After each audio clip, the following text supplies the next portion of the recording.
ശ്യാമയെ പരിശോധിച്ച് സത്യാമ്മയുടെ അടുത്ത് ഡോക്ടർ പറയുന്നുണ്ട്, എന്തിനാണ് സത്യാമ്മയെ എൻ്റെ സമയം കളയാനായിട്ട് ഇങ്ങോട്ടേക്ക് വിളിച്ചു വരുത്തിയത്? നോർമലാണ്, എന്തിനാണ് എൻ്റെ സമയം കളയുന്നത് എന്ന് സത്യാമ്മയുടെ അടുത്ത് ഡോക്ടർ ചോദിക്കുകയാണ്. ഇത് കേട്ട് സുസ്മിത പറയുന്നുണ്ട്, അപ്പോഴേ ഞാൻ പറഞ്ഞതല്ലേ സത്യാമ്മേ, അവൾ ഗർഭിണിയല്ല, അവൾ ഫുള്ള് കള്ളത്തരം കാണിക്കുകയാണ്. ശാലിനിയും കൂട്ടുപിടിച്ച് ഇവർ മൊത്തം കള്ളത്തരാണെന്ന് പറയാണ്. ഇത് കേട്ട് സത്യാമ്മ ശാരദാമ്മയോട് ചോദിക്കുന്നുണ്ട്, എന്തിനാ ശാരദാമ്മ എന്നോട് ഈ ചതി ചെയ്യുന്നത് എന്ന്. ഇത് കേട്ട് സത്യാമ്മേ ഞാൻ എന്ന് പറയുന്നത് നിർത്തിക്കേ, ആരെ പറഞ്ഞ ശ്യാമ ഗർഭിണിയല്ല എന്ന്? ശ്യാമയ്ക്ക് ഒരു കുഴപ്പമില്ല എന്നാണ് ഞാൻ പറഞ്ഞത്. അപ്പോൾ ഡോക്ടറല്ലേ പറഞ്ഞത് നോർമലാണെന്ന് സുസ്മിത ചോദിക്കുകയാണ്. അത് പിന്നെ നോർമലാണ്, ഒരു കുഴപ്പമില്ല, BP-യോ ഷുഗറോ കാര്യങ്ങളോ ശ്യാമയ്ക്ക് ഒരു വിധ ബുദ്ധിമുട്ടുകളോ ഇല്ല, അതാണ് ഞാൻ നോർമലാണെന്ന് പറഞ്ഞത്. വിഷ്ണു പറയുന്നുണ്ട്, അമ്മയോട് ഞാനൊരു 100 വട്ടം പറഞ്ഞിട്ടുണ്ട് ഇവൾ പറയുന്നത് വിശ്വസിച്ചിട്ട് ഒന്നിനും ഇറങ്ങി തിരിക്കരുതെന്ന്. ഇപ്പം അമ്മയ്ക്ക് സമാധാനമായല്ലോ, നാണം കെട്ട് കഴിഞ്ഞെങ്കിൽ നമുക്ക് ഇറങ്ങാമെന്ന് വിഷ്ണു പറയാണ്. അങ്ങനെ ഡോക്ടർ മരുന്ന് എഴുതുന്നുണ്ട്. ഇപ്പോൾ കഴിക്കുന്ന മരുന്ന് തന്നെ കഴിച്ചാൽ മതി, എക്സ്ട്രാ ഞാനൊരു ടോണിക്ക് കൂടെ എഴുതുന്നുണ്ട്, അത് ക്ഷീണത്തിനുള്ളതാണെന്ന് പറയാണ്. അങ്ങനെ സത്യാമ്മയോട് യാത്ര പറഞ്ഞ് ഇറങ്ങുകയാണ്. സത്യാമ്മ പറയുന്നുണ്ട്, പൈസ ഞാൻ അങ്ങോട്ട് എത്തിക്കാമെന്ന് പറയാണ്. വേണ്ട, നമ്മൾ തമ്മിലുള്ള ബന്ധത്തിനിപ്പോൾ ഇതിൻ്റെ ആവശ്യമൊന്നുമില്ല എന്ന് പറഞ്ഞ് ഡോക്ടർ ഇറങ്ങുകയാണ്. അതിനുശേഷം ശ്യാമ വരുന്നുണ്ട്. സത്യാമ്മയാണോ ഇപ്പോൾ ഡോക്ടറെ കൊണ്ടുവന്നത് എന്ന് ചോദിക്കുന്നുണ്ട്. ആ മോളെ, ഞാൻ തന്നെയാണ്. ഇപ്പം അതിൻ്റെ ആവശ്യമില്ലല്ലോ, ഈ മാസത്തെ ചെക്കപ്പ് ഞാനിപ്പോൾ ചെയ്തേലേ ഉള്ളൂ, അതിൻ്റെ ആവശ്യം ഉണ്ടായിരുന്നോ എന്ന് ചോദിച്ചു. സത്യാമ്മേ, എന്താ ഇവിടെ സുസ്മിത എന്ന് ചോദിക്കുകയാണ്.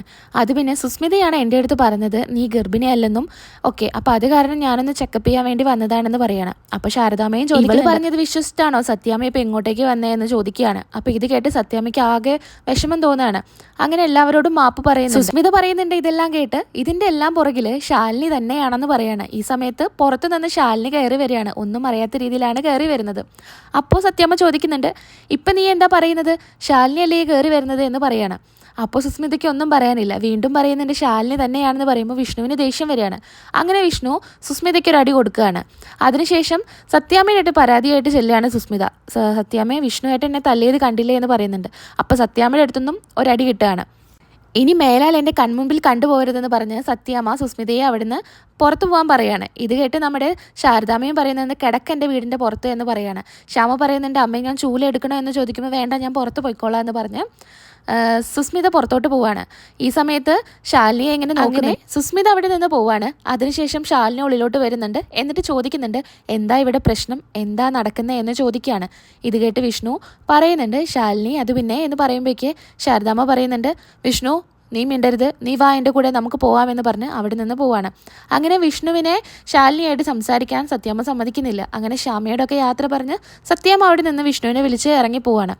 ഈ സമയത്ത് വിഷ്ണുവിന് സങ്കടം വരുന്നുണ്ട്. വിഷ്ണുവിന് കാറിലോട്ട് കയറാനൊന്നും ഇഷ്ടാവുന്നില്ല.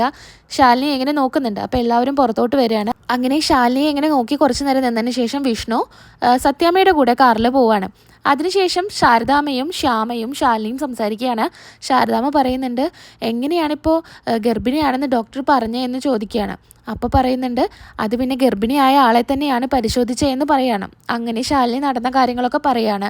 ശ്യാമയെ പരിശോധിക്കാനായി സത്യാമ്മ ഡോക്ടറെ കൊടുക്കുന്ന സമയത്ത് ശാലിനി പുറകിലൂടെ വരുന്നുണ്ട്. അങ്ങനെ ശാലിനി ശ്യാമയോട് പറയുന്നുണ്ട്, നീ ഇപ്പോൾ പുറത്തോട്ട് പൊക്കോ, ഞാനെല്ലാം മാനേജ് ചെയ്തോളാം എന്ന് പറഞ്ഞ് ശ്യാമയെ പുറത്താക്കുകയാണ്. അങ്ങനെ ഡോക്ടർ വരുന്ന സമയത്ത് ശാലിനി ബെഡിൽ കിടക്കുന്നു.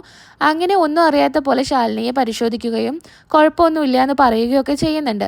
അങ്ങനെ ശാലിനിയാണ് പരിശോധിച്ച് വിവരം പുറത്തു പോയിട്ട് സത്യാമ്മയുടെ അടുത്ത് ഡോക്ടർ പറഞ്ഞിട്ടുള്ളത്. അങ്ങനെ ശ്യാമേനെ വീണ്ടും റൂമിലോട്ടാക്കിയതിന് ശേഷം ശാലിനി പുറത്തൂടെ വന്നിട്ട് ഒന്നും അറിയാത്ത പോലെ കയറി വരുന്നതാണ് അപ്പോൾ കാണിച്ചത്. എൻ്റെ മക്കളെ, എനിക്ക് വയ്യ ഇങ്ങനെ, സത്യാമ്മ വിവരങ്ങളൊക്കെ അറിഞ്ഞിട്ടുണ്ടെങ്കിൽ എന്താവും നടക്കുക എന്നൊന്ന് ചിന്തിച്ച് നോക്കേ എന്ന് പറയാണ്. അപ്പോൾ ശാലിനി പറയുന്നുണ്ട്, വിഷമിക്കേണ്ട അമ്മയൊക്കെ ശരിയാവും എന്ന് പറയാണ്. പക്ഷേ സുസ്മിത എങ്ങനെയാണ് ശ്യാമയ്ക്ക് അബോഷനായി, ശ്യാമയ്ക്ക് കുഞ്ഞില്ല എന്ന് അറിഞ്ഞതെന്ന് ശാലിനി പറയാണ്. അപ്പോൾ പറയുന്നുണ്ട് ശാരദാമ്മ, അത് പിന്നെ നമ്മുടെ എല്ലാവരെയും മുൻപിൽ വെച്ചിട്ടല്ലേ ശ്യാമയ്ക്ക് അബോഷനാണെന്ന് പറഞ്ഞത്, അപ്പോൾ അവളും കേട്ടതല്ലേ, അതുകൊണ്ടാവും എന്ന് പറയാണ്. എന്തായാലും സൂക്ഷിക്കണം എന്ന് ശാലിനി പറയാണ്. അതിനുശേഷം ശ്യാമ ശാലിനിയോട് പറയുന്നുണ്ട്, കുഞ്ഞേച്ചി ഇനി എന്തെങ്കിലും പ്രശ്നം ഉണ്ടാവുമോ എന്ന് ചോദിക്കുകയാണ്. അപ്പോൾ ശാലിനി പറയുന്നുണ്ട്, മോള് വിഷമിക്കേണ്ട, മോൾക്ക് ഒരു കുഴപ്പവും വരില്ല, എല്ലാം നമ്മൾ പറഞ്ഞ പോലെ തന്നെ നടക്കുമെന്ന് പറഞ്ഞ് ശ്യാമയെ ആശ്വസിപ്പിക്കുകയാണ്. അതിനുശേഷം പിന്നീട് കാണിക്കുന്നത് വിഷ്ണുവിനെയും കമലിനെയും ആണ്. കമലിൻ ഇങ്ങനെ പറയുന്നുണ്ട്, എല്ലാം ശരിയാവും, ഒരു കുഴപ്പവും ഉണ്ടാവില്ല എന്ന് പറയുമ്പോൾ വിഷ്ണു പറയാണ്, എത്ര വട്ടമായി ഇങ്ങനെ കുഴപ്പമില്ല എല്ലാം ശരിയാവുമെന്ന് വിചാരിച്ചിരിക്കുന്നത്, ഒരിക്കലും ഇനി അതുണ്ടാവുമെന്ന് എനിക്ക് തോന്നുന്നില്ല. ആശാൻ വിഷമിക്കല്ലേ എന്ന് കമലം പറയുകയാണ്. ഇത് കേട്ട് വിഷ്ണു പറയുന്നുണ്ട്, എല്ലാ ഭാര്യ ഭർത്താക്കന്മാരുടെ പോലെയല്ല ഞങ്ങളൊരു രാത്രി പോലും പിണങ്ങിയിരിക്കാറില്ല. മാത്രമല്ല വിഷ്ണുവിൻ്റെ സ്വന്തമാണ് ശാലിനി, ശാലിനിക്ക് സ്വന്തമാണ് വിഷ്ണു. ഞങ്ങൾ ഒരിക്കലും പിരിയൂല്ല. പക്ഷെ ഞങ്ങളെ വിധി മാത്രം ഇങ്ങനെ തോൽപ്പിക്കുന്നത് എന്താണെന്നറിയില്ല, ഒന്നിക്കാൻ സമ്മതിക്കുന്നില്ല എന്ന് വിഷ്ണു പറയാണ്.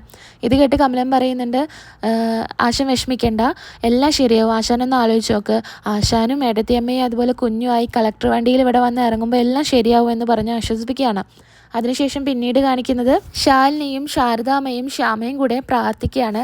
ശാരദാമ്മ പ്രാർത്ഥിക്കുന്നുണ്ട്, എൻ്റെ മക്കളെ എല്ലാവരും രക്ഷപ്പെടുത്തണേ, വിചാരിച്ച പോലെ എല്ലാം നടക്കണേ, എൻ്റെ മക്കൾക്കൊരു ബുദ്ധിമുട്ടും ഉണ്ടാവരുതേ എന്നൊക്കെ മനസ്സൊരുക്കി പ്രാർത്ഥിക്കുകയാണ് ശാരദാമ്മ.